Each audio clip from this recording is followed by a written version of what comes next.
Meet Bridget and Jen, your go-to gals for laughs, wisdom, and real talk on the podcast Don't Get Me Started. From relationships to finding joy, they'll keep you inspired and entertained through life's adventures after 50. So hit that subscribe button and join Bridget and Jen for Don't Get Me Started, because life's too short for boring conversations. Here we go. Okay, here we go. Good morning. I didn't even put makeup on today.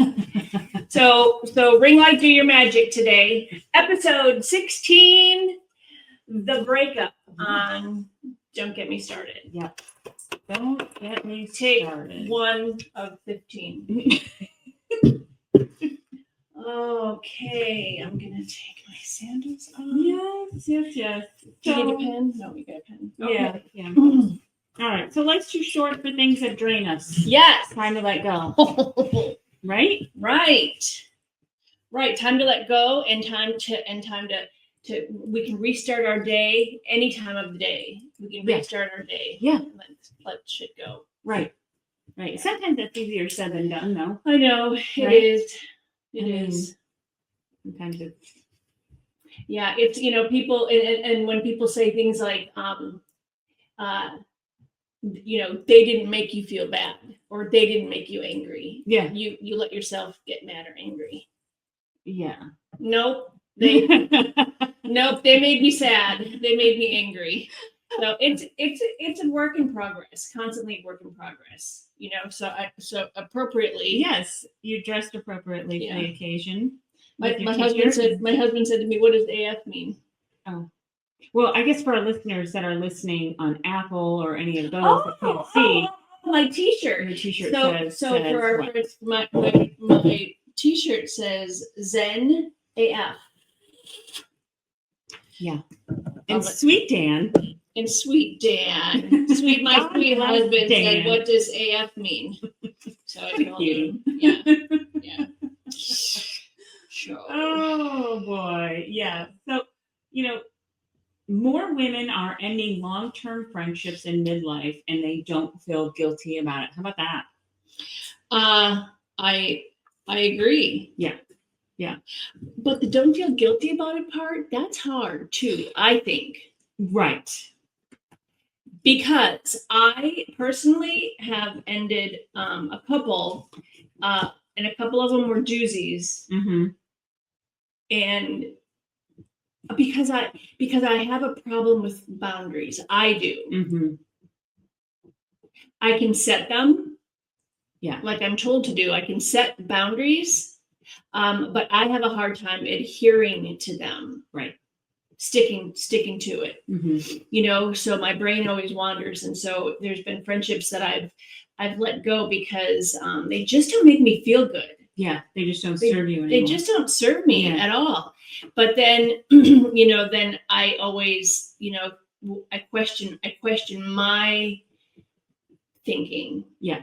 Am I just being mean? Am I doing the right thing?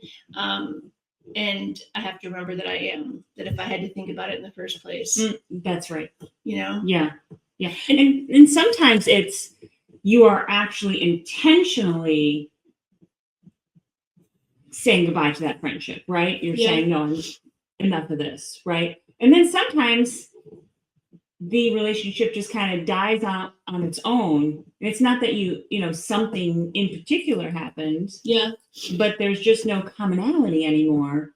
And things just kind of fizzle and you each kind of part ways.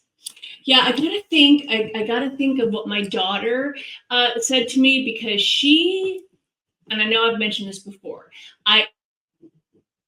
probably because of my defect in carrying out boundaries, she's very good at it. Mm-hmm. And she has set boundaries with a couple people in her life. Yeah. And so so sometimes I check back with her and I say, tell me again how you know that something's not good for you. Right. And what does she say? She says, what do they bring to the relationship? Oh, that's what she said. Yeah. That's good. Right. Yeah. It can be really anything. And so I put that back in place. And then she even has a script for me to use with somebody that does not respect my boundaries that I've broken up with, for example. Yeah. And in these cases, it's a girlfriend that we're talking about. No, Right. It's not a boyfriend or, Right, because the breakup doesn't necessarily have to be between. No, these are just like, female friends. I guess they could be male friends too, but friends, at this stage in our life. And it's basically, it's something like, I've set these boundaries because this friendship is toxic. It's not serving. It doesn't feel good to me. It's not serving me. Right. And if you cannot respect my boundaries, I'm going to have to block you, for example. Like blocking, I do understand, because I've heard, my husband has said to me before, blocking is a bit immature, etc. If you especially on all the social media, etc. And then there's the phone blocking. Okay. Like, to me though, that's all very permanent and serious. Right. And but sometimes you do have to sometimes do it. You need that for your own self. A clean cut. Right. A clean break. Yeah. Because some people just they just keep sneaking back in. You crack that window open and they can't. And it's, maybe there's people out. Maybe you friends that are listening. Have you're stronger than I am.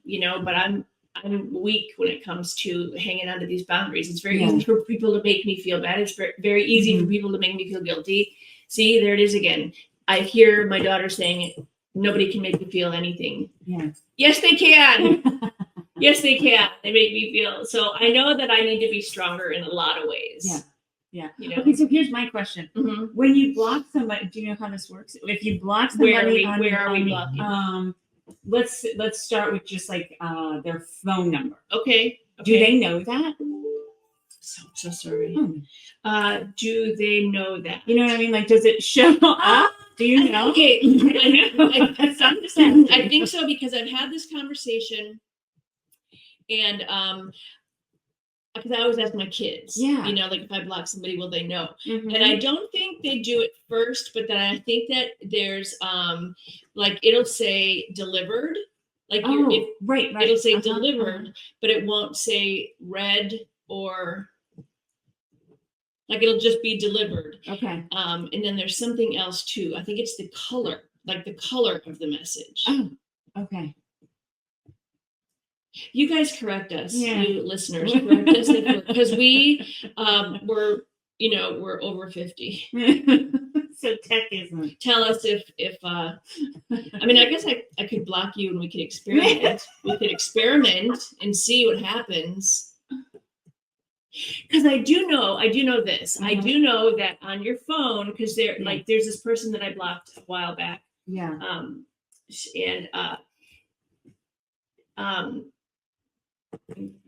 Her messages come through. I don't see them. Okay. But then if you can go to blocked messages and you can read them all. Oh. So they come through, but they're not given to you. Do you know what I'm saying? Yeah, I do. So they're on the they're there, but so they come through. Know that they're there. Gotcha. Right. Oh, that's interesting. Okay.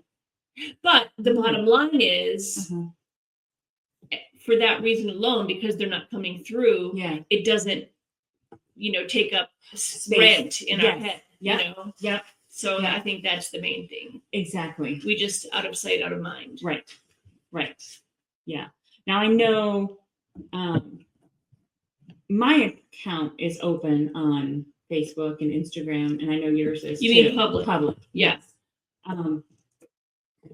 And because most of my material in the past, because of the health and wellness coaching that I was doing, was geared towards midlife women, when I would get these creepy guys that would follow, I'd block them, because at the end of the day, my material is made for them, so they don't need to be there. I mean, I understand, there was a point where you could say, well, yeah, but don't they have a significant, what if they have a significant other and they can pass the information on to her?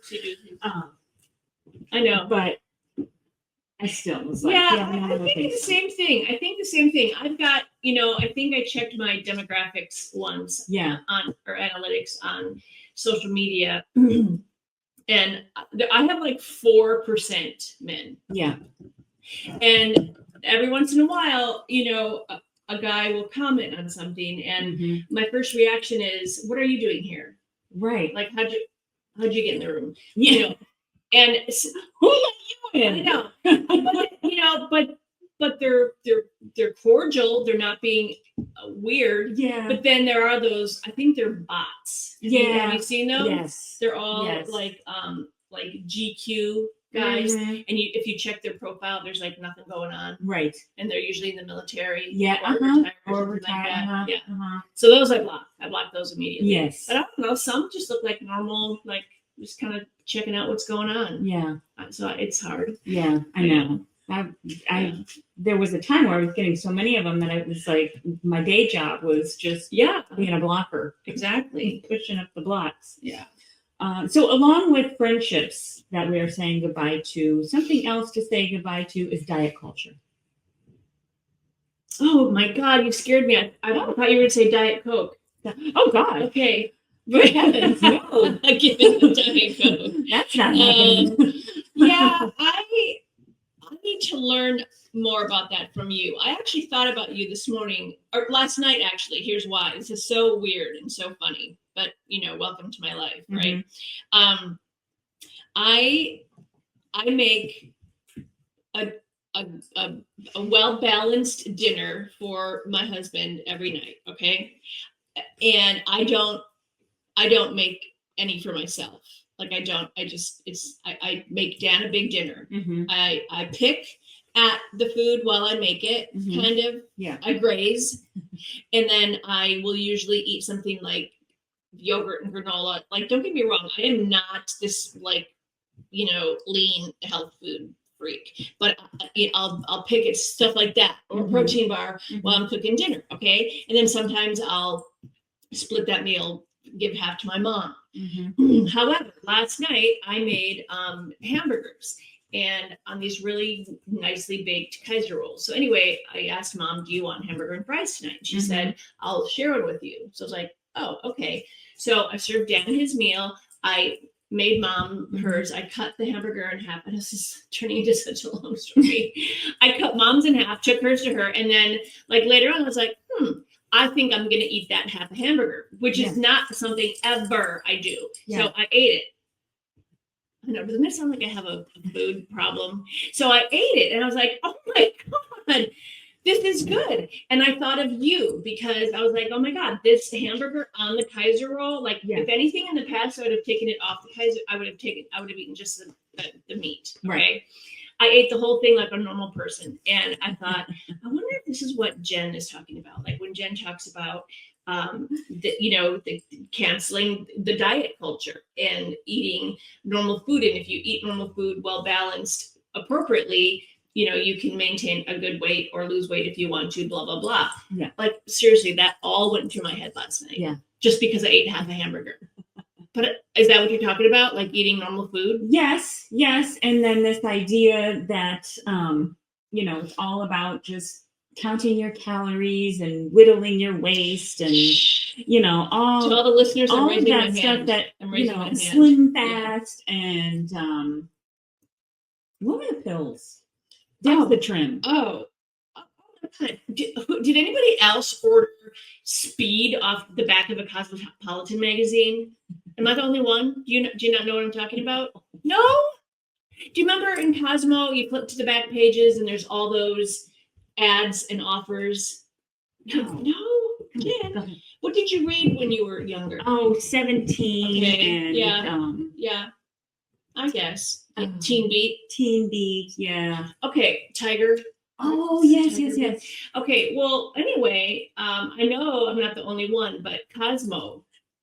Yeah. I'd go in there for fashion, et cetera, et cetera. But in the very back, it was like classified ads. I'm not kidding you. The whole back of a Cosmo was like classified ads. And as a minor, sorry, Mom, I'm sure she's not surprised. That's probably the beginning of my addiction, right? So you could find Speed. well, I guess they were classified as diet pills. Yeah. Right. Which is probably, Like, I think that's what they all were. They like, would make you could hear your hair follicles.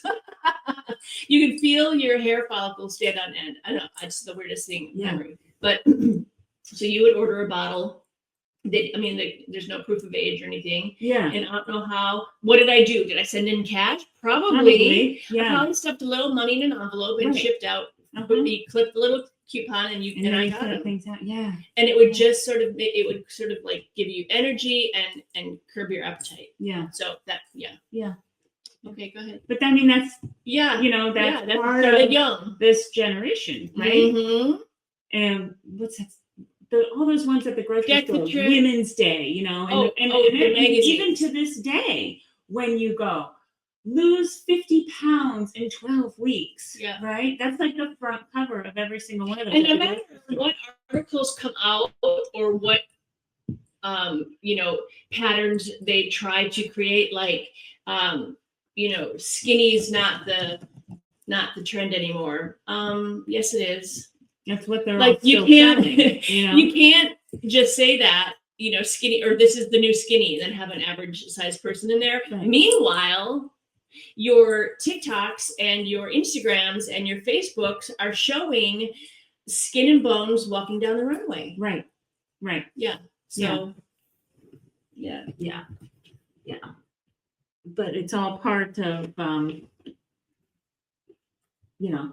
generation, right? I mean, it's a hard thing to let go. Right.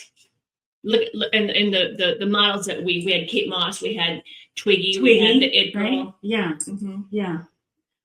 Next thing we want to let go of is uncomfortable bras. Yeah. Well, before we get to that, let's go back to the canceling the diet culture for a second.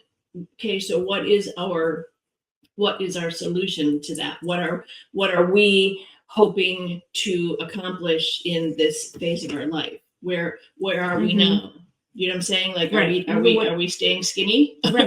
That's it. I think instead of focusing on being skinny, I think we should focus on being strong, right? As we age, because God forbid we have some type of accident. Yeah, because we want to be able to recover from that and be able to be strong enough to get through that. Right. I'm a girl that's stuck in the rut that you're talking about fixing. Because I'll tell you what, those pills and that powder and the Slim Fast and all of that, I take those so that I have the protein because I don't eat properly. Yeah.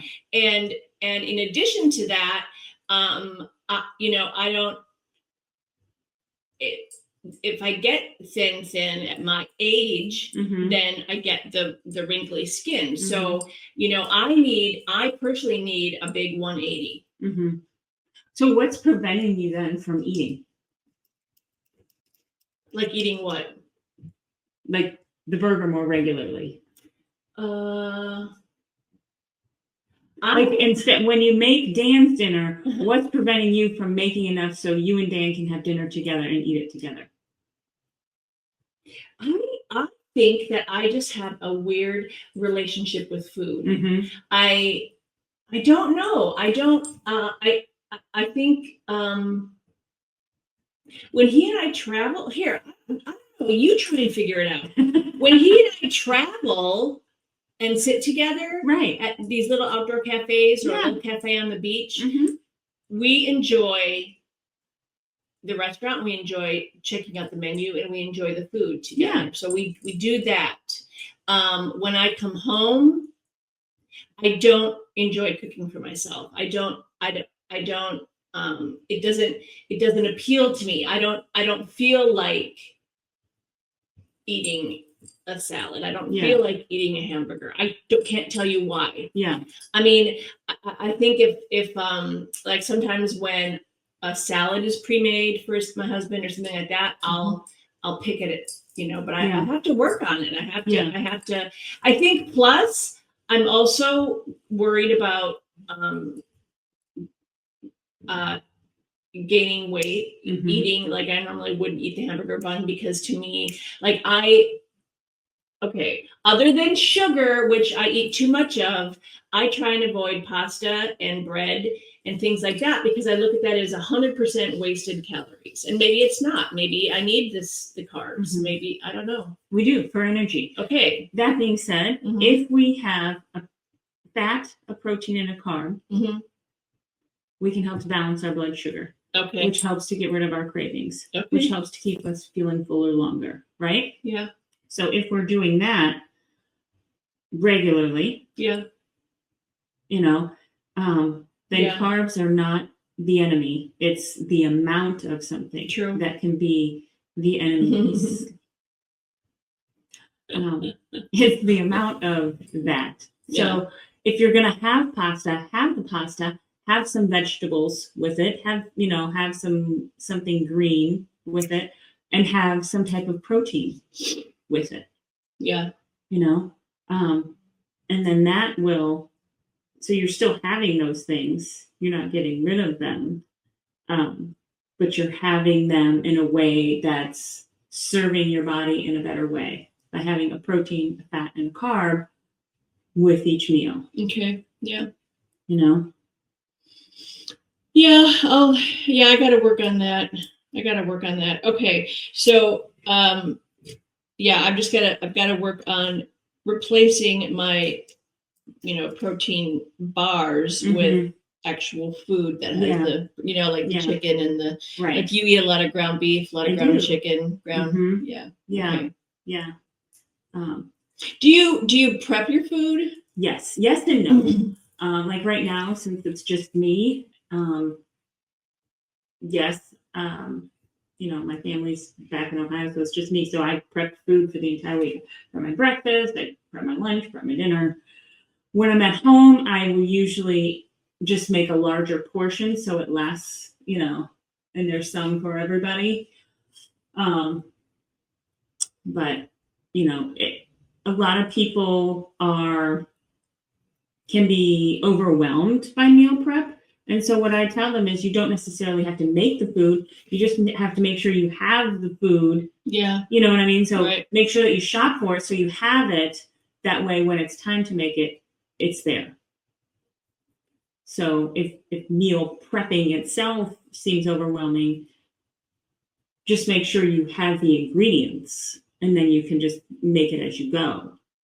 Maybe I have an idea. How about, because we have also, we have a Facebook account, and a Facebook account and an Instagram account. So I think one of them is just called Sanibel Podcast, and one is the Facebook. The Instagram is Sanibel Podcast, and the Facebook is Don't Get Me Started, I believe. So how about we post some easy. How about you give them to me? We'll post some easy, high protein meals that mention the 3 categories that you mentioned, right? Yeah. That would be helpful for me and our listeners. Okay. What episode is this? 16? Yeah, we're on. Okay, so when episode 16 comes out, keep your eyes out for. Yeah, keep your eyes out on social media, Facebook and Instagram, for our recipes. Yeah. Okay, good idea. Perfect. Good idea. Okay, now the bra. Yeah. Now the bra. Now getting rid of the bra. I love the fact that most of the clothes I'm buying now are available with the built-in. Yes. I love that. Yeah. It's a game changer. It is. Yeah. Yeah. And I like if I have a t-shirt or something, my husband, I'll say, do I need a bra in this? My husband will say, of course my husband will say no. He'll always say, no, you don't need one. But on the times that I've listened to him, and then it's not usually till I'm like recording something in the car, and I'm like, Mother of God, who did? So unfortunately, we can't all walk. Dan is good with everything but that question. Yeah, this is not the 60s and 70s. We can't just be walking around with no bra. But I definitely go back and forth though, because I want something comfy. Yeah. I don't want any bulges showing in my back or the sides. but I do love, support sometimes. Yeah. So, I don't know. Yeah. Push up, padded. Just depends on what mood I'm in, I suppose. Yeah. Cleavage, no cleavage. I don't know. Depends. How high do you want them? How low do you want to button your shirt down? How high do you want them? So yeah, it's all, it's whatever mood. Exactly. Yeah. All right. So what BS we still need to break up with? That is perfectionism. So let me see. Where are we? Yeah. Yeah. That's also a toughie. Yeah. Well, I know you're a perfectionist, right? Yes and no. I think the older I get, the more I'm okay with good enough. It's good enough. Move on. Because I think you kind of realize that there's a lot that we don't control, right? That's out of our control. So no matter how much I do to be a perfectionist at it, there are elements that I can't control. And I think once you learn about the things that you can't control, okay, accept that. But I think that there's, at least in my case, there's a fine line between perfectionism and OCD. Mm-hmm. Mm-hmm. You know what I'm saying? Oh yeah. Like if you came into my house, yeah, it would be very clear that I'm not a perfectionist. Mm-hmm. Kind of like it's a very eclectic home. Mm-hmm. But the OCD doesn't let me move on to certain things until something in particular is done perfectly. Does that make sense? It does. Like there's weird little things that I have to have done exactly the way I need them to be done before I can move on to step 2. So that's my version of perfectionism. So I have to learn to, there's probably a pill for it. Oh, you don't need that. No, we don't want another pill. But that's I need to let that kind of stuff go. And I do, and I've been getting better. I work on it. Like seriously, you could not get me out of the house if I didn't make my bed. Yeah. It's that, and I know that's an OCD thing. I had to. That's all I could think about was getting that bed made. But now Dan's very good about of teaching me to go get done what you need to get done, prioritize, and then you can come back and make the bed. Yeah. I will say, though, 2 things on making the bed. Number 1, my grandma always said, you should always make your bed. Exactly. Because if nothing else, it makes everything around you look cleaner. By just having a made-up bed, it makes everything else look more in order. But then there is also the book by McCraven. He's a Navy SEAL, former Navy SEAL. Make Your Bed. It's a great book. It's a great read. McCraven? Yes. MC? Yeah. CRAVEN, I believe. I don't remember if he's an admiral or general. High up. Anyway. And then he's got another book that came out after that that's really good. Something about frogs. Anyway. Back to making your bed. In it, he talks about if nothing else, you've at least accomplished that task. And that task then builds on completing more tasks.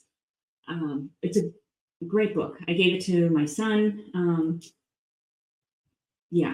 A quick read. Yeah, and I agree with that philosophy. And it must hold water because in rehab, you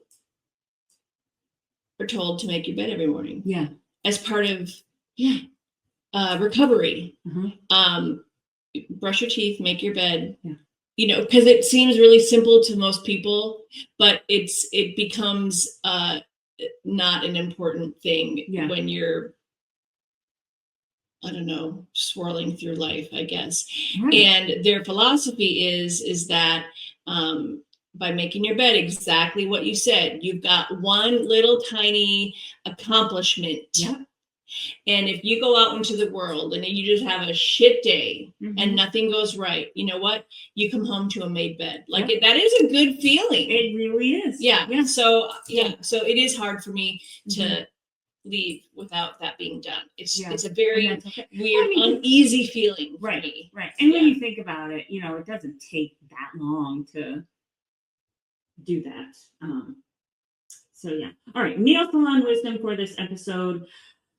What was that movie? Frozen. I never saw it. But anyway, I didn't either. There was the song. Well, by that time my kids were getting older and not into Disney movies. So anyway, there was the song Let It Go. Mhm. So Neil Salon Wisdom is let it go. If it's not making you happy, it's not worth your time, or you're good at nail polish. Agreed. Agreed. Yeah. Yeah, and that's what we're what I'm doing in a lot of different categories, a lot of different areas in my Mhm. life, and that is with purging, for example. Yeah.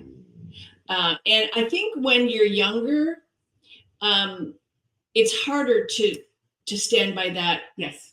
Because you need to go through a lot of those things when you're younger to get to the stage where we're at now. Yeah. I mean, a lot of those are learning processes. Yeah. You can't just let go of everything. It doesn't make you feel good when Right. you're younger than we are. Mhm. You kind of have to walk through a lot of those things Right. to get here. But can I just tell you something? So I've been staring at this big black, like 55-gallon garbage bag that it made its way from my closet. Yeah. It was in there for months, and then my living room. Okay, and what's in that garbage bag is everything that I've purged so far. There's much more to go. So it'll be shoes, slippers, sandals, t-shirts, knickknacks in my house. Everything goes in there that I don't use. Okay, so now it's finally down in the driveway, Jen. Ooh. Like it's trying to make its way to my car, Its way to your car, so that I can go to Goodwill. I don't feel like it. I don't feel like putting it in my car, and I don't feel like taking it to Goodwill. So every day I'm like, Bridget, toss it. Bridget, put it in the garbage. And then I think, oh my God, but all those clothes and things that like go in the garbage, really? So, but now that I say all that, I should just put it in my car and take it to Goodwill, right? Or do I throw it away? Well, you could do that, but I know that I've done that. I've gotten it to the car. It does. It takes a while. Like it's taken a while from getting to the closet, and then it makes its way a little bit out of the closet. Correct. And then it makes its way a little bit closer to the door. Yep. And then it gets outside, and then it finally gets to the trunk, and then you know how long you drive around with it in your trunk? I know. So should I just throw it away and help the economy? Nobody at Goodwill needs that stuff. And then what if I buy it back? You know what I'm saying? So I'll throw it away. Okay, when I get home today, I'm gonna throw it away. There you go. Curbside. There you go. Nobody will ever know. No. Except for you, These me, and people. the listeners. Yeah. By then it'll be too late. Okay. All right. Well, that does it for this That does episode. it for this episode. All right. Thank you, my friends.